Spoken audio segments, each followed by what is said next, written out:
It's actually October 1st, and that means an entire month of hunting season has gone by, and I haven't even dug out my bow. I did pick up my licenses, and I do know of some deer that are out at my dad's property. When I go hunting, it's not really hunting. I call it grocery shopping with a bow. One thing I need to do is throw a couple rounds at my target. This is the leg of my target. I need to get a little rod to stick in there so I can stick it in the ground. Oh, you cats are so whiny. Ugh. All right, let's see what we can find. Oh yeah, back to single speed, and I don't know. I got my lathe fired up and made myself a little light bracket. Pretty stoked with that. There's some pretty crazy clearance things I had to do just to kind of clear the fork crown here and stuff, but this bike is one that, I mean, every 3 days I change its setup. Another thing that is pretty awesome is the weather has been so nice this fall. Look at this mess I've got to deal with. I just need to find a piece of shafting or something. Maybe this rebar will work. There's a look into my elusive bicycle parts bin. Oh, this is just perfect. There we go. Boom, put a couple stakes in the ground and we'll be in business. Hey, something like this.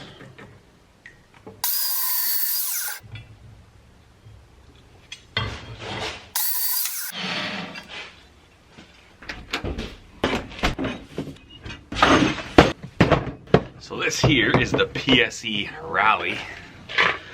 They don't actually make this bow anymore, but it's a pretty good bow. And obviously the one thing you want to do is when you're training, or as I'm doing, not necessarily training, but just kind of getting myself familiar, you want to set everything up as if you were actually out in the field hunting. So even when I'm doing my target practice, I put my quiver in, I put my arrows in, typically the number that I'll carry, and just to give yourself the most realistic representation of what you're going to be doing out in the field. So that would be the setup I walk around with. Usually I'm a 4-arrow kind of a guy. And we're going to set up at 20 yards.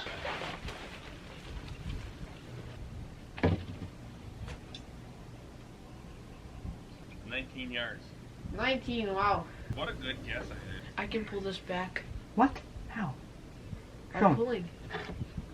Show me. Go. No, I can't. Ouch. I got these legs on wrong. Yeah. Oh well, we're spaced out for it. Oh, beauty. Go from right here. Yeah, I'm gonna try one for my tail. Okay. One for my back. Henry, come here. Okay. Oh, just below the vitals. You see this part here, bud? Yeah, that part is the hot. Yeah, that's where you want to get. Can I try with the bow? So here, when you're pulling this out, you put your hand on and then you pull, because you don't want to pull this thing down. Henry, Okay. go inside. Go inside.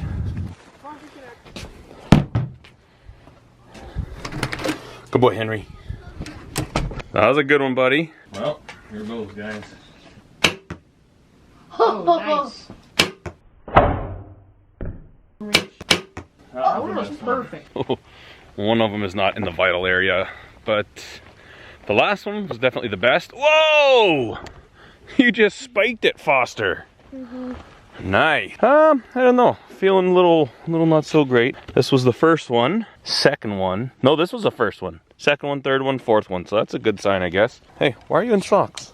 I don't know. I'm supposed to wear socks outside. Okay. Oh my goodness.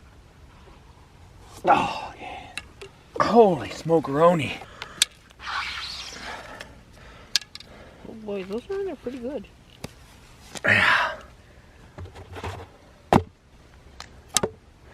Oh, neck shot. You'd have got his artery. Would that He'd be bleeding and jumping right now. I got him right in the butt. Oh, I pulled it back too far.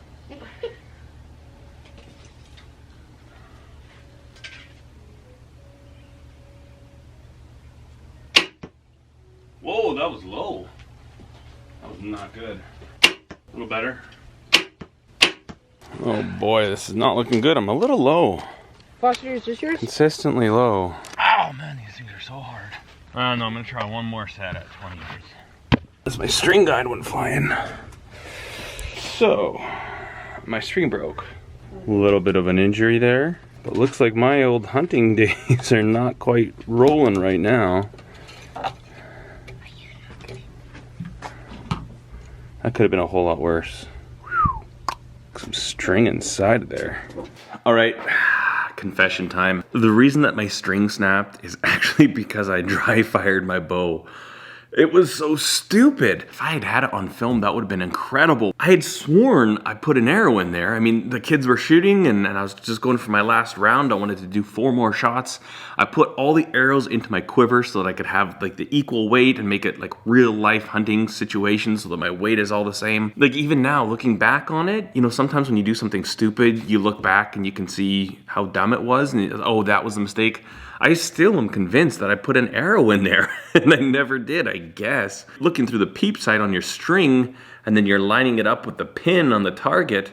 So you're not even looking down the shaft of the arrow, and ultimately when you're aiming, when you're aiming like that, you don't even see the shaft of the arrow. At least I don't. I think I got away really easy. I know some guys come away from something like that with some really bad lacerations, cut their face up sometimes. It can get ugly. First of all, very good lesson. Hopefully I don't forget it. But the second thing is that I don't know how long it's gonna take to get my bow fixed. The next day. Now I did some phoning around and the timeline for getting new string for that bow was between 2 to 6 weeks. I ended up going with the shop that I bought the bow from. They said sometimes it only takes 4 days, sometimes it's up to 2 weeks, but that definitely puts a damper on hunting this weekend. Actually, my boys wanted me to buy a brand new bow, which I've wanted to buy a new bow for a long time. And then the idea being that I could give this one to them. The bow that I have is the PSE Raleigh. They don't make it anymore, but it has got a huge adjustment as far as this draw weight and the draw length. So it is something that I could take in, get adjusted, and kind of set up just for them. And my wife was actually okay with me buying a new hunting bow, but I thought I'm gonna stick with this one. Newer bows are a lot smaller, they're more compact. Maybe if I kind of start getting a little bit more serious about my hunting and I start hunting more often, more than just, you know, trying to get a deer once a year, then I might look at getting a better bow. But I do feel like I got off very lucky. You can see my hand really didn't sustain much damage. I didn't even need a band-aid for it. You know, some guys get really hurt when they do something stupid like that. I've shot that bow a lot. I've probably bought 4 or 5 sets of arrows for it, got a lot of rounds on that bow, and I've never been so foolish. Definitely something that's gonna be hot on my mind. You know, you go without shooting the bow since last hunting season, I pull it out. Probably good to just give yourself a refresher every year and be like, okay, what is this thing gonna do? What do I need to do? Checks and balances. Make sure that everything's in place so that doesn't happen. Definitely pay attention with these things, especially those compound bows. There's so much potential energy stored in those things. I'm actually having the shop go over the whole bow. They're gonna check the cams, the limbs. It's a good thing to give it a real thorough inspection by a professional after something like that happens. So my bow's there with them. Hopefully I'll get it back. I'm hoping next week, and then maybe we can go hunting next weekend. But anyways, lesson learned. Learn from my foolishness. Be very careful when you're dealing with these things, and never, ever dry fire a bow.